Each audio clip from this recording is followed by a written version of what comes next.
নমস্কার বন্ধুরা, আমি সঞ্চারী আর আমার চ্যানেল ইজ কুকিংয়ে আপনাদের সকলকে স্বাগত।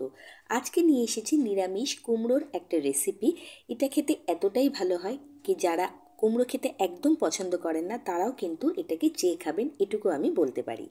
এই রান্নাটা করার জন্য বেশ কিছুটা আলুও নিয়ে নিয়েছি আর কুমড়োগুলোকে ডুমো ডুমো করে কেটে ধুয়ে পরিষ্কার করে নিয়েছি।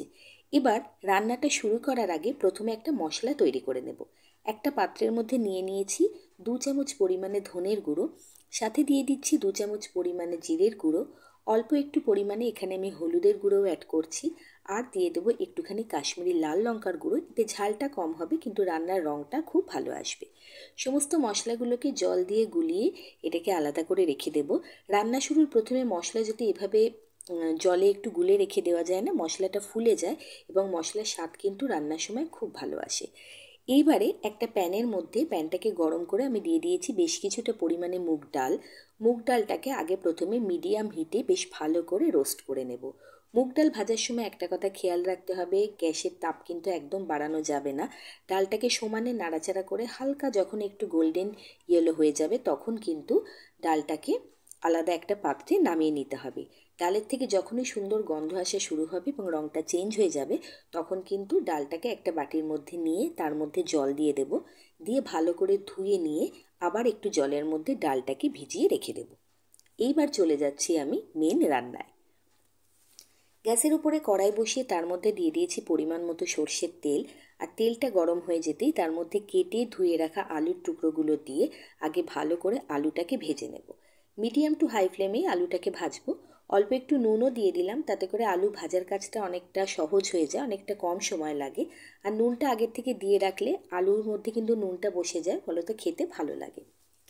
এবার বেশ 3 থেকে 4 মিনিট মিডিয়াম টু হাই ফ্লেমে নাড়াচাড়া করার পরে আলুটা প্রায় 50-60% কুকড হয়ে গেছে। এবার আলুটাকে তেল থেকে বের করে নিচ্ছি। ওই তেলের মধ্যে এবার দিয়ে দিচ্ছি কেটে ধুয়ে রাখা কুমড়োর টুকরোগুলো। প্রায় 5 থেকে 6 মিনিট মতো মিডিয়াম টু হাই ফ্লেমে নাড়াচাড়া করে কিন্তু কুমড়োর টুকরোগুলোকেও বেশ ভালো মতো লালচে লালচে করে ভাজা ভাজা করে নেব। এই তরকারিটা কিন্তু খেতে খুব ভালো লাগে, খুবই দারুণ মানে স্বাদের হয়। আর শুধুমাত্র কিন্তু ভাত নয়, রুটি, পরোটা, লুচি সব কিছুর সাথে আপনারা এটাকে খেতে পারবেন। আর এটুকু বলতে পারি, যারা একদম কুমড়ো খেতে পছন্দ করেন না এইভাবে একবার তাদেরকে রান্না করে দেবেন, দেখবেন তারা এটা কিন্তু চেটেপুটে খাবে এবং বারবার এটা বানানোর ফরমাইশ করবে। তো কুমড়োগুলো ভাজা হয়ে গেছিলো, লালচে করে তুলে নিয়েছি। কড়াইতে অল্প আর একটু সর্ষের তেল অ্যাড করে এর মধ্যে দিয়ে দিচ্ছি সাদা জিরে, তেজপাতা, শুকনো লঙ্কা। আর ফোড়নটা যখন বেশ ভাজা ভাজা হয়ে গেছে এর মধ্যে দিয়ে দিলাম একটা বড় সাইজের টমেটো, কুচি করে কেটে রেখেছিলাম সেটা। টমেটোর টুকরোটা দেওয়ার পরে গ্যাসের ফ্লেমটা আমি মিডিয়ামেই রাখবো, রেখে এটাকে সমানে নাড়াচাড়া করে করে ভালো মতো ভাজা ভাজা করে নিচ্ছি। টমেটোটা ভাজা হতে বেশি সময় লাগবে না, কারণ টমেটো থেকে জল বেরোবে আর সেই জলে কিন্তু টমেটোটা ভালো মতো সিদ্ধ হয়ে যাবে। তো টমেটোটা যখন মোটামুটি সিদ্ধ হয়ে গেছে, যে মশলাটা আমি ভিজিয়ে রেখেছিলাম রান্নার শুরুর প্রথমে, সেই মশলাটা আমি এখানে অ্যাড করে দিচ্ছি। মশলাটার মধ্যে সব কিছু দেওয়া ছিল। এবার ভালোভাবে টমেটোর সাথে নাড়াচাড়া করে নিয়ে এটাকে ভালো মতো কষাতে শুরু করব। 5 থেকে 6 মিনিট লাগবে মিডিয়াম ফ্লেমে মশলাটা কষাতে।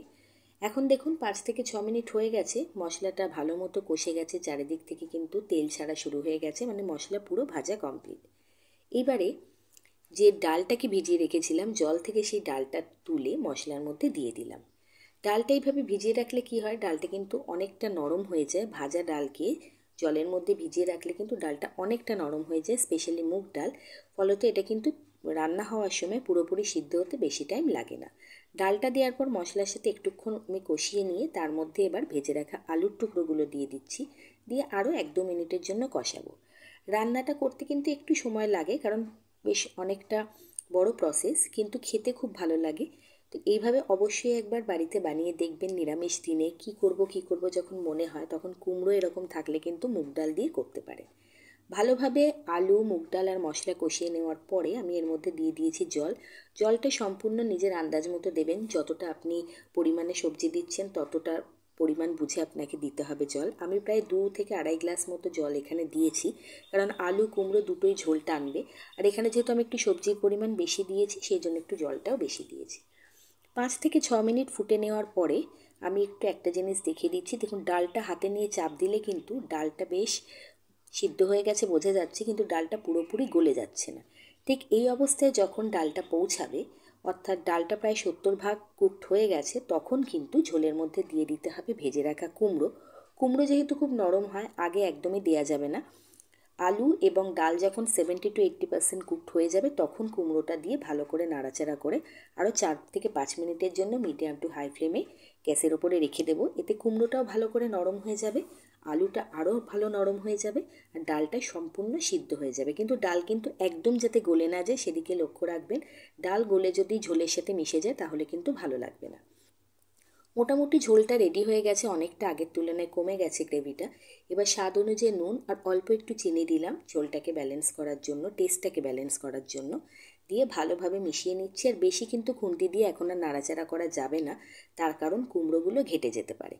এইবারে নামানোর আগে এর মধ্যে দিয়ে দেবো ঘি আর গরম মশলা। যে কোনো নিরামিষ রান্না কিন্তু ঘি গরম মশলা ছাড়া ইনকমপ্লিট। আর এখানে তো যেহেতু আমরা মুগ ডাল দিয়েছি, ঘি গরম মশলা একটু তো দিতেই হবে। দেওয়ার পরে কিন্তু এটা পরিবেশনের জন্য একদম রেডি হয়ে যাবে। মুগ ডাল দিয়ে কুমড়োর এই নতুন রেসিপিটা যদি একটু ভালো লেগে থাকে, আমি অনুরোধ করব বন্ধু হয়ে পাশে থাকার জন্য, চ্যানেলটাকে সাবস্ক্রাইব করার জন্য, ভালো লাগলে বন্ধুবান্ধব আত্মীয় পরিজনদের মধ্যে শেয়ার করার জন্য। নিরামিষ অনেক রকম রেসিপি, আমিষ রেসিপি আমার চ্যানেলে আপলোডেড আছে, আপনারা চাইলে চ্যানেল ভিজিট করতে পারেন। আজকের মতো আসি, আবার দেখা হবে অন্য কোনো রেসিপি নিয়ে।